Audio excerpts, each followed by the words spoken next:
Mutual funds हर तरीके के investor के लिए एक अच्छा इन्वेस्टमेंट टूल है। मार्केट में डिफरेंट टाइप के म्यूचुअल फंड्स भी अवेलेबल हैं, जिन्हें हम क्लासीफाई कर सकते हैं on the basis of their asset class, goals, risk, structure etcetera.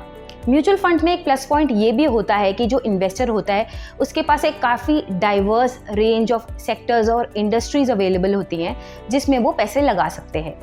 तो आज के इस वीडियो में मैं बात करने वाली हूँ टाइप्स ऑफ म्यूचुअल फंड्स के बारे में based on their asset class, यानी कि किस टाइप की एसेट क्लास में ये फंड्स जो होते हैं वो पैसे लगाते हैं।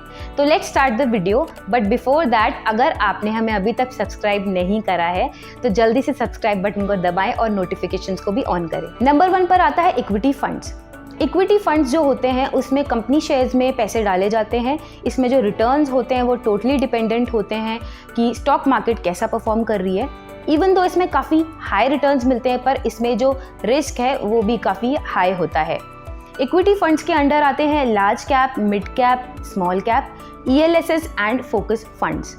अगर आपकी रिस्क एपिटाइट ज़्यादा है और आप लॉन्ग टर्म के लिए पैसा लगाना चाह रहे हैं तो आप इक्विटी को चूज कर सकते हैं। नंबर 2 पर है डेट फंड्स। डेट फंड्स में फिक्स्ड इनकम सिक्योरिटीज़ में इन्वेस्ट किया जाता है, जैसे कि कॉर्पोरेट बॉन्ड्स हो गए, गवर्नमेंट सिक्योरिटीज़ हो गई या ट्रेजरी बिल्स हो गए।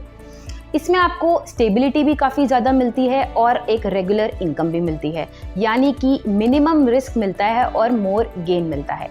डेट फंड्स को हम फर्दर क्लासीफाई कर सकते हैं on the basis of duration, जैसे कि low duration funds, liquid funds, credit risk funds या गिल्ट फंड्स एक्सेट्रा। नंबर 3 पर है हाइब्रिड फंड्स। हाइब्रिड फंड्स में इक्विटी और डेट दोनों में इन्वेस्ट किया जाता है ताकि एक बैलेंस क्रिएट हो सके।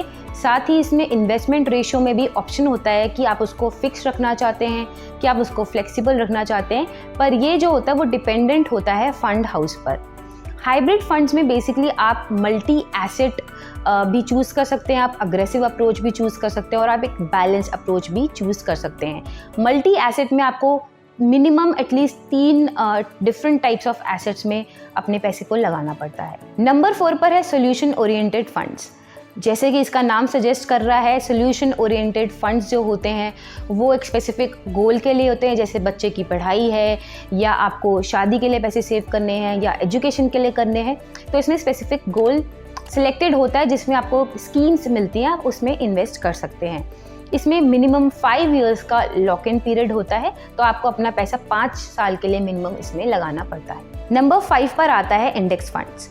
इंडेक्स फंड्स में एक पर्टिकुलर इंडेक्स या पर्टिकुलर इंडाइसेस को फॉलो किया जाता है, साथ ही इसमें फंड्स ऑफ फंड्स में भी पैसे लगाए जाते हैं। अगर एक और एडिशनल पॉइंट बोलूँ तो रिस्क कैपेसिटी के बेसिस पर भी म्यूचुअल फंड्स में कैटेगराइजेशन है, यानी कि हाई रिस्क वाले हो गए और लो रिस्क वाले हो गए।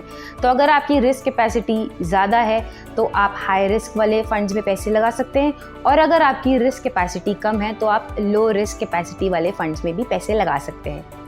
तो ये था म्यूचुअल फंड्स के बारे में based on their asset class. ऐसी और इंटरेस्टिंग वीडियोस के लिए और एक्सप्लेनर्स के लिए आप जुड़े रहिए जी बिजनेस के साथ।